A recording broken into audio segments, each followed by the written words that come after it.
میرے نبی پاک صلی اللہ علیہ وسلم نے پہلے مرد کو حکم دیا، فرمایا حوصلہ بڑا کر، حوصلہ بڑا۔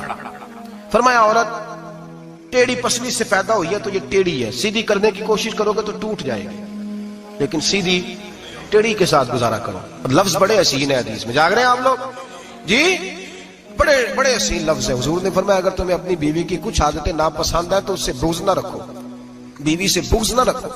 اگر کچھ عادتیں ناپسند ہیں تو کچھ ایسی بھی ہوں گی جو تمہیں بڑی پسند ہوں، جو پسند ہے ان پر توجہ کرو۔ ڈاکٹر اقبال، علامہ اقبال کہتے ہیں میرے پاس ایک آدمی آیا، اس نے آ کر کے کہا کہ میں اپنی بیوی کو طلاق دینا چاہتا ہوں۔ پہلے اس نے مرضی کی شادی کی، میں بات شروع میں کہہ چکا ہوں، بچے نوجوان انہوں نے ایک سنت بڑی حفظ کر لی ہے، کہتے ہیں مولوی صاحب سنت ہے مرضی کی پسند کی شادی کرنا جائز ہے۔ میں کہ صرف یہی جائز نہیں، اور بھی بڑی سنتیں ہیں، کسی اور پہ بھی توجہ کریں آپ حضرات، اور بڑی ذمہ داری سے بات کہہ رہا، نوجوان زیادہ غور کریں اور باقی جوانوں تک میری بات پہنچائیں۔ شادی بیاہ کے معاملے میں جذباتی پن کا کبھی مظاہرہ نہ کریں۔ آپ کے اندر کتنے بھی جذبات موجود ہیں، یہ 2 3 4 منٹ کا رشتہ نہیں کہ ٹھیک ہے آپ دوست بدل لیں گے، یار بدل لیں گے، گاڑی بدل لیں گے، یہ نہیں جوتا ہے یہ فٹ نہیں آیا تو بدل لیں گے، یہ زندگی بھر کا معاملہ ہے۔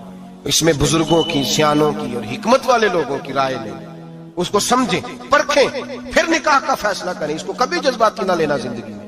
نوجوان جذباتی ہو کے، معاشرے کا، میڈیا کا شکار ہو کے شادی کرتے ہیں، پھر اسی تیزی کے ساتھ وہ ان رشتوں کو توڑ دیتے۔ میرے نبی پاک صلی اللہ علیہ وسلم نے فرمایا بغض نہ رکھو، کچھ عادتیں اگر ناپسند ہیں تو کچھ ایسی بھی ہوں گی جو تمہیں پسند ہوگی۔ ڈاکٹر اقبال کہتے ہیں ایک شخص میرے پاس آیا، میں لندن میں وکالت کرتا تھا، اس نے آ کے کہا کہ بیوی کو طلاق دینی ہے۔ میں نے کہا میں تجھے جانتا ہوں، تو نے تو پسند کی شادی کی ہے۔ کہا ہاں، اب میں طلاق دوں گا؟ کہتے میں نے اس کو کہا کہ بھائی تو سمجھ جا، کوئی بات نہیں، انسانوں کے اندر اختلاف رائے ہو جاتا ہے، تو نہ ایسا کر۔ نہیں جی مجھے دینی ہے۔ کہتے ہیں اس کے گھر والوں نے بھی سمجھایا، حتیٰ کہ بچی نے بھی معافی مانگی کہ مجھ سے بھول گئی تھی، میں غلطی ہو گئی، معاف کر دے۔ اس نے کہا نہیں، اب فیصلہ کر لیا تو کر لیا۔ کہتے ہیں اب میں تو وکیل تھا، میرا پیشہ تھا، جب اس نے مجھے کہا تو میں نے کیس دائر کر دیا، بحث ہوئی، فیصلہ جوان کے حق میں آنے لگا، طلاق کا وقت قریب آ گیا۔ جس دن فیصلہ ہونا تھا اس دن رات کو میرے پاس آیا، کہنے لگا سویرے کیس واپس لے لیں، میں نے نہیں طلاق دینی۔ میں نے کہا کیا ہوا؟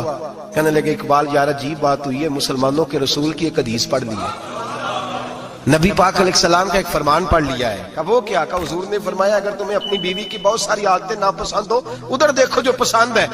تو وہ کہنے لگا یہ حدیث پڑھ کے میں نے غور کیا ہے، یورپ کے اس گندے معاشرے میں رہتی ہوئی میری بیوی، اس برے معاشرے میں رہتی ہوئی بد خلق ہے، بد اخلاق ہے، کام کاج نہیں کرتی، ساری چیزیں ہیں، لیکن جہاں اجازت ہے 18 سال کے بعد عورت اپنی مرضی سے جس کو مرضی لڑکے کو دوست بنا سکتی ہے، لیکن اس کا سوائے میرے کسی اور کے ساتھ کوئی تعلق نہیں۔ تو اس گندے معاشرے میں یہ اس کی عادت کتنی پاکیزہ ہے کہ سوائے میرے کسی اور طرف نہیں دیکھتی۔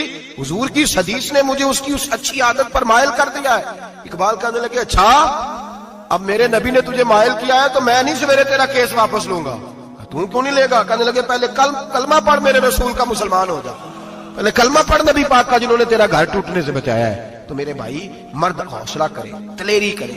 اگر وہ کہے نا کہ میں صاحب بہت بڑا ایسا ہوں تو میں بہرحال یہ ٹیڑھی لکڑی ہے، اس کو سیدھا کرنے کی کوشش کرے گا تو ٹوٹ جائے گی۔ حوصلے کے ساتھ، دانائی کے ساتھ، حکمت کے ساتھ مرد زیادہ حوصلہ کرے گا، معاف کرے گا، بار بار معاف کرے گا تو گھر بچے گا۔ جتنا بڑا حوصلہ کرے گا اتنا اس کا گھر بچے گا۔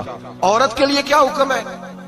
اللہ خیر فرمایا۔ اب حالات اس طرح کے تو کہتی ہے میں نے BA کیا ہوا ہے تو مجھے فارغ کر مجھے فارغ۔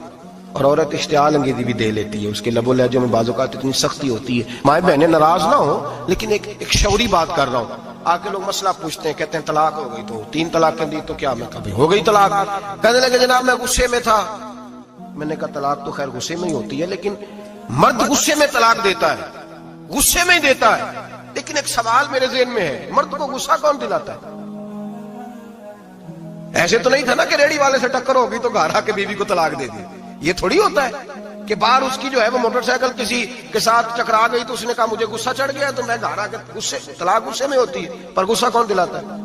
وہ بات ایسی کرتی ہے، اتنی سخت بات کرتی ہے۔ ایک ہمارے بزرگ ہے شاہ صاحب، تو میرے پاس اپنے ایک عقیدت مند کا کیس لے کر کے آ گئے، مجھے آ کہنے لگے ان کی بات سنیں۔ میں نے کہا یار تھے 6 بچے، اور آپ یقین کریں میری آنکھوں میں آنسو ان بچوں کو دیکھ، اتنے خوبصورت بچے۔ تو میں نے کہا کہ کیوں تو نے طلاق دی؟ کہنے لگا اس نے کوئی 1 دفعہ نہیں 100 دفعہ مانگی ہے۔ اور کل تو اس نے جملہ اس طرح کا، جب طلاق ہوئی تو اس دن اس نے جملہ اتنا سے اس نے مجھے کہا اگر باپ کا ہے تو دے طلاق. اب لوگ بھی 100 کھڑے تھے تو میری غیرت کا مسئلہ بن گیا. تو اشتعال کون دلاتا ہے؟ اب سنیں ترمذی کی حدیث.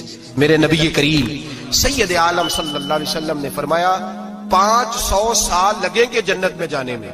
اتنی دور بندہ ہوگا کہ 500 سال کا سفر ہے، اتنی پہلے جنت کی خوشبو آنے لگ جائے گی. ترمذی میں میرے نبی پاک نے فرمایا جس بی بی نے زندگی میں ایک مرتبہ بھی اپنے خاوند سے بغیر شرعی وجہ کا، شرعی وجہ کہ بد مذہب ہو گیا، بد عقیدہ ہو گیا، اس کے مزاج میں کردار میں گندگی آ گئی، بغیر وجہ شرعی کے اگر کسی عورت نے زندگی میں ایک مرتبہ بھی اپنے خاوند سے طلاق کا مطالبہ کیا تو اللہ اس بی بی کو جنت کی خوشبو بھی نہیں دے گا. ایک مرتبہ بھی. اور جو روز کا دن میں 6 مرتبہ کار